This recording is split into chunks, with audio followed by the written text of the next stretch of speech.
नमस्कार मित्रांनो, आयुर्वेदा मराठीमध्ये तुमचं पुन्हा एकदा स्वागत करतोय. कल्क पेस्ट आजचा टॉपिक. आपण सुरुवातीला पंचवीत कषायाचे इंट्रोडक्शन पाहिले, स्वरस पाहिला आणि आज आपण पाहतोय कल्क हा खूप लवकर संपवायचा, आपल्याला जास्त वेळ याच्यासाठी द्यायचं नाहीये, कारण याच्यावरती इलिक येण्याचे चान्सेस कमी आहेत. एसीक्यू यावरती येऊ शकतो. याचा श्लोक कोणता पाठ करायचा, तर हा छोटा श्लोक तुम्ही पाठ करू शकता. य पिंडोरस पिष्टाना कल्क स परिकीर्तितः, हा श्लोक तुम्ही पाठ करू शकता. त्यानंतर आता आपण जाऊया त्याच्या पॉइंट्स कडे. त्याची व्याख्या पहा. वनस्पती औषधी द्रव्य कुटून बारीक एकजीव मृदू गोळा किंवा पातळ पेस्ट तयार करणे म्हणजे कल्क होय मित्रांनो. वनस्पती औषधी द्रव्य म्हणजे तुमची वनस्पती आहे, त्याचं औषधीचे जे द्रव्य आहे, म्हणजे जर एखादी वनस्पती आहे त्याचं पत्र असेल किंवा आपल्याकडे काही चूर्ण असतील तर त्याचं काय करणं, त्याला वाटून बारीक एकजीव मृदू गोळा करणे म्हणजे कल्क. सर प्रत्येक वेळेला कल्क म्हणजे गोळाच करणे गरजेचं आहे का? नाही मित्रा. तर प्रत्येक वेळेला गोळा करणं महत्वाचं नसून त्याची पेस्ट तयार केली तरी सुद्धा त्याला कल्कच म्हणतात. कसं सर? जसं की लसूण आहे, त्याला आपण रसूण म्हणतो. लसूण आपण जर त्याला ठेचलं, बारीक केलं तर त्याचा काय तयार होईल, एक पेस्ट तयार होईल, त्याला सुद्धा कल्कच म्हणतो आपण, त्याला म्हणतो रसोन कल्क. कळतंय? म्हणजे प्रत्येक वेळेला कल्क म्हणजे गोळाच तयार करणं गरजेचं नाहीये, तर औषधी द्रव्याची कुटून बारीक पेस्ट जरी केली तरी त्याला आपण कल्कच म्हणत असतो. पहा व्याख्या पुन्हा एकदा वाचू शकता तुम्ही. वनस्पती औषधी द्रव्य कुटून बारीक एकजीव मृदू गोळा किंवा पातळ पेस्ट तयार करणे म्हणजे कल्क होय. ठीक आहे, जास्त वेळ न घेता आपण लवकर संपून टाकू हा टॉपिक. पंचविध कषाय कल्पनेची कृतीच्या क्रमाप्रमाणे ही प्रथम कल्पना आहे. म्हणजे जर कृतीच्या हिशोबाने पाहायला गेला आपण, ती पहिली कल्पना आहे. कारण जेव्हा आपण स्वरस तयार करत होतो तेव्हा सुद्धा त्याचा कल्क करूनच आपण वस्त्रामध्ये तो पिळत होतो, तेव्हा स्वरस निघायचा. म्हणजे कृतीच्या हिशोबाने ही पहिली कल्पना आहे, परंतु गुणाच्या हिशोबाने ही दुसरी कल्पना आहे. कारण स्वरस ही सर्वात गुरु कल्पना आहे. स्वरसापेक्षा ही कल्पना लघु आहे. म्हणजे पचण्यासाठी स्वरस जड आहे आणि त्याच्यापेक्षा कमी जड हा कोणता आहे? कल्क आहे. कळतंय? जर कृतीच्या हिशोबाने गेले तर सर्वात प्रथम कल्पना कल्क आहे, परंतु गुणांच्या हिशोबाने गेलं तर ही दुसरी कल्पना आहे. पंचविध कषाय कल्पना.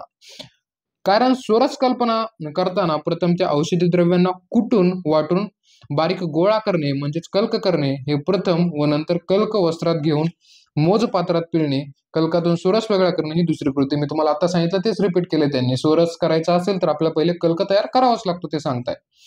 त्याच्यानंतर हा पॅराग्राफ एवढा इम्पॉर्टंट नाहीये. कृतीकडे येऊया की कसा तयार करतात कल्क. ओले ओले म्हणजे ताजे वनस्पती द्रव्य आणून ते यंत्राच्या साहाय्याने कुटून, यंत्राच्या साहाय्याने म्हणजे पाटा, वरवंडा, मिक्सर, ज्युसर, हे वनस्पती द्रव्य त्याच्यात काय करायचं आहे, कुटून बारीक ठेचून मृदू एकजीव करावे. मग त्याला तुम्ही यंत्र, वरवंटा असेल, तुमचं ज्युसर असेल, त्यानं काय करायचं, बारीक करायचं, त्यालाच आपण कल्क असे म्हणत असतो. सर तुम्ही वनस्पती औषधी द्रव्य म्हणताय, प्रत्येक वेळेला ताजच असायला पाहिजे असंच आहे का? नाही मित्र. तुम्ही जर तुमच्याकडे जर एखादं शुष्क चूर्ण असेल एखाद्या वनस्पतीचं औषधी द्रव्य, तर त्या चूर्णाचंही तुम्ही कल्क तयार करू शकता. ते कसा करायचं तुम्हाला खाली दिलेलं आहे बघा. या कल्काचे पर्याय नाव काय सांगितले? प्रक्षेप आणि आवाप हे दोन कल्काचे पर्याय नाव सांगितलेले आहेत. मात्रा काय सांगितली आहे? 10 ग्राम याची मात्रा सांगितलेली आहे. वनस्पती द्रव्य आता तुम्हाला म्हटलं मी, जर शुष्क असेल, प्रत्येक वेळेला ताजं नसतं आपल्याकडे, जर शुष्क वनस्पतीचे चूर्ण वगैरे असले तर काय करावं लागेल पहा. वनस्पती द्रव्य शुष्क असल्यास द्रव्यांचे भरड चूर्ण करावे व समभाग पाणी 6 ते 8 तास भिजत ठेवावे. जर तुमच्याकडे भरड चूर्ण आहे तर ते काय करायचं, पाण्यामध्ये 6 ते 8 तास भिजून ठेवायचं. पण किती पाणी सर? जेवढं चूर्ण आहे तेवढं समभाग पाणी त्याच्यामध्ये टाकायचं, 6 ते 8 तास त्याच्यामध्ये भिजू द्यायचं, ते शोषण होऊ द्यायचं आणि त्याच्यानंतर ते काय करायचं, आपल्या पाट्यावर घ्यायचं आणि त्याच्या पाट्यावर वंड्याच्या साहाय्याने वाटून बारीक करून त्याचं मृदू करावे. तुमचा कल्क तुम्हाला मिळून जाईल. समजतंय? ही होती कृती. तुमची ताजी वनस्पतीपासून बनवायची आणि भरड चूर्णापासून बनवायची.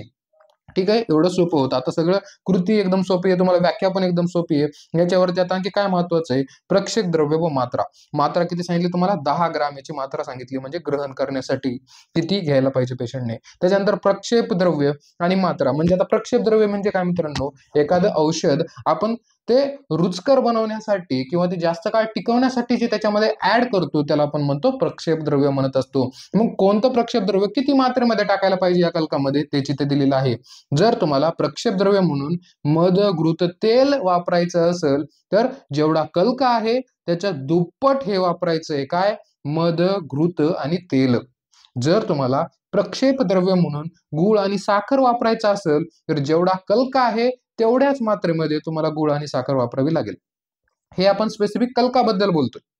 जेव्हा तुम्हाला स्वरस दूध आणि गोमूत्र हे तुम्हाला जर प्रक्षेप द्रव्य म्हणून वापरायचं असेल तर कल्काच्या चौपट घ्यायचं. समजतंय काय काय म्हटलं मी?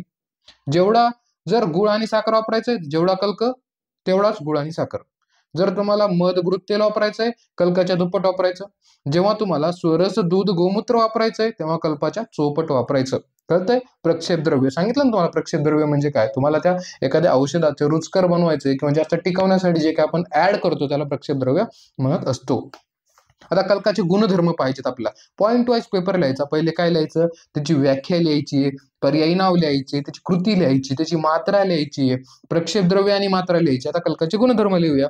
कल्काचे गुणधर्म काय? कोणतीही पंचविध कषाय कल्पना ही जास्त काळ टिकतच नाहीये. त्यामुळेच आपल्याला पुढे जाऊन दुसऱ्या कल्पना तयार कराव्या लागतात. संधान कल्पना, अवलेय कल्पना याच्यामुळेच येतात. कारण या पंचविध कषाय कल्पना ह्या ताज्याच वापर कराव्या लागतात.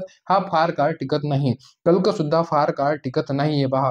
फार काळ टिकत नाही म्हणून कल्क प्रत्येक वेळी ताजा तयार करून वापरावा.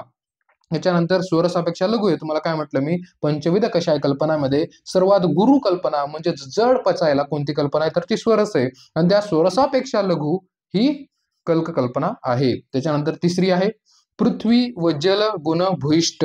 हा कल्क कसा आहे? पृथ्वी आणि जल गुण भूयिष्ठ आहे. त्यानंतर याचा उपयोग कुठे कुठे केला जातो सर? पहा कोणकोणते पॉईंट आपण कलेक्ट करत जातोय. सुरुवातीला आपण व्याख्या पाहिली, पर्यायी नाव, कृती, मात्रा, प्रक्षेप द्रव्य मात्रा, कल्काचे गुणधर्म आणि आता उपयोग पाहतोय.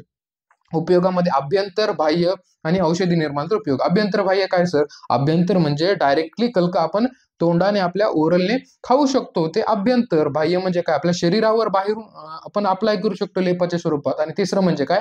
दुसरे काही औषध बनवायचे तर त्याचा कल्क आपल्याला त्यामध्ये यूज करावा लागेल, ते औषधी निर्मातील उपयोग. पाहूया आपण तिन्ही एक्झाम्पल्स आहेत. अभ्यंतर उपयोग जसं की लसूण कल्क प्लस तीळ तेल द्विगुण मात्रेत तीव्र वातव्याधीत उपयुक्त. एखाद्याला तीव्र वातव्याधी आहे तर काय करायचं? लसूण कल्क आणि तीळ तेल मिक्स करून त्याचा कल्क तयार करून द्यायचा आहे. त्याचप्रमाणे जर रक्त अर्श असेल तर अपामार्ग कल्क ते अभ्यंतर उपयोगासाठी देतात, म्हणजे खाण्यासाठी दिला जातो. त्याचा आपण मात्रा पाहिली होती ना आपण, 10 ग्राम एवढी त्याची मात्रा असते.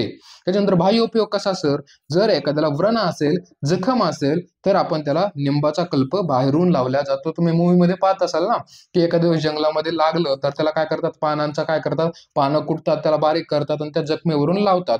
तसा हा निंबकल्क व्रण चिकित्सेमध्ये एकदम उपयुक्त. त्याचप्रमाणे शोध चिकित्सेमध्ये पुनर्नवा हरिद्रा कल्क यूज केला जातो.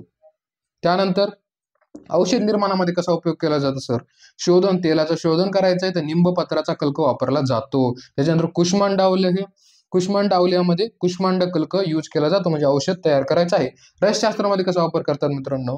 मी तुम्हाला रसोन कल्क सांगितलं होता, म्हणजेच आपल्या लसूण, आपला जो लसूण आहे घरचा, कांदा लसूण असतो ना त्यापैकी लसूण काय करायचा? सोलून घ्यायचा, तो पाट्यावर काय करायचा? तो रगडून घ्यायचा, बारीक करायचा, त्याची पेस्ट तयार झाली. मग त्या पेस्टमध्ये पारदाचं शोधन केलं जातं मित्रांनो. पारद सर्वांना माहिती आहे, पारा, याचं शोधन करण्यासाठी रसोन कल्क वापरला जातो. तसं या रसशास्त्रामध्ये वापरला जातो. ठीक आहे. आता कोणता पॉईंट क्लिअर झाला आपला? उपयोग, अभ्यंतर, बाह्य आणि औषधी निर्माणातील उपयोग. पुन्हा एकदा पॉईंट कव्हर करतोय आपण. सुरुवातीला व्याख्या पाहिली, पर्यायी नाव, कृती, मात्रा, प्रक्षेप द्रव्य व मात्रा, कल्काचे गुणधर्म. आता उपयोग पाहिले, उपयोगामध्ये हे 3 पाहिले. त्याच्यानंतर आता पाहूया आमयिक प्रयोग. आमयिक प्रयोग काय मित्रांनो? लसूण कल्क प्लस गुळ समभाग कल्क. जर वृश्चिक दंश म्हणजे विंचू चावलेला असेल त्यावर बाहेरून तुम्हाला लेप लावण्यासाठी खूप उपयुक्त आहे. लसणाचा कल्क आणि गुळ हे समभाग घ्यायचं आणि जिथे वृश्चिक दंश केला आहे त्यावरती आपण त्याचा लेप लावू शकतो. त्यानंतर हस्तपाद दाह आणि शिरोधार, हातपाय दुखत असतील, डोकं दुखत असेल तर चंदनाच्या कल्काचा आपण लेप लावतो. ठीक आहे. त्यानंतर आणखी इथे आहेत, जर तुम्हाला लक्षात ठेवायचं असेल तर तुम्ही ठेवू शकता. आपण कमी वेळेमध्ये हा टॉपिक घ्यायचा आहे म्हणून आम्ही थोडंसं स्किप करतोय. तुम्हाला जेवढे इझी वाटतंय ते तुम्ही लक्षात ठेवू शकता. ठीक आहे. जसं की आम्र बीज कल्क, आंब्याचे जे बीज आहे त्याचा कल्क आपण अतिसारामध्ये यूज करतो.